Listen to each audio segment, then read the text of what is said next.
झेप मराठी, आरसा महाराष्ट्राचा। धुळ्यातील सुयोग नगरात धाडशी चोरी,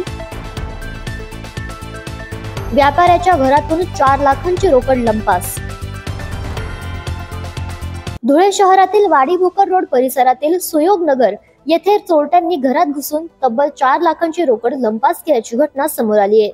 जय बालाजी नॉवेल्टी प्लास्टिक आणि क्रॉकरी दुकानाचे मालक राधेश्याम सोनगिरे यांचे घर चोरीचे लक्ष्य ठरले। मिळालेल्या माहितीनुसार सोनगिरे हे रात्री 1:30च्या सुमारास दुकानातून पैसे घेऊन घरी परतले। मात्र मध्यरात्रीच्या सुमारास चोरट्यांनी घरात प्रवेश करून कपाटातील 4 लाख रुपये रोख रक्कम लंपास केली। ही रक्कम गोल्ड लोन भरण्यासाठी ठेवण्यात आली होती असे सांगण्यात आले। सकाळी चोरीचा प्रकार उघडकीस आल्यानंतर सोनगिरे यांनी तत्काळ पोलीस ठाण्यात माहिती दिली। घटनेची माहिती मिळताच पश्चिम पोलीस ठाण्याचे पथक, श्वान पथक तसेच ठसे तज्ञ घटनास्थळी दाखल झाले।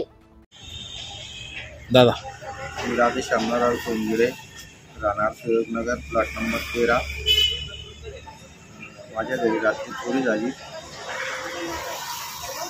कपाटातून पैसे गेले 4 लाख रुपये। गोल्ड लोन घेतलेलं होतं, ते पैसे भरण्यासाठी मी जमा केलेली होती पैसे।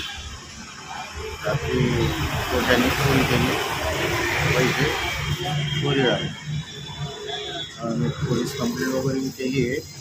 पोलिसांनी परिसरातील सीसीटीव्ही फुटेज तपासण्यास सुरुवात केली असून चोरट्यांचा मागोवा घेण्यासाठी अधिक गतीने तपास सुरू आहे।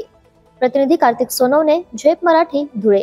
वेगळ्या आणि ताज्या बातम्यांसाठी पाहत रहा झेप मराठी, आरसा महाराष्ट्राचा।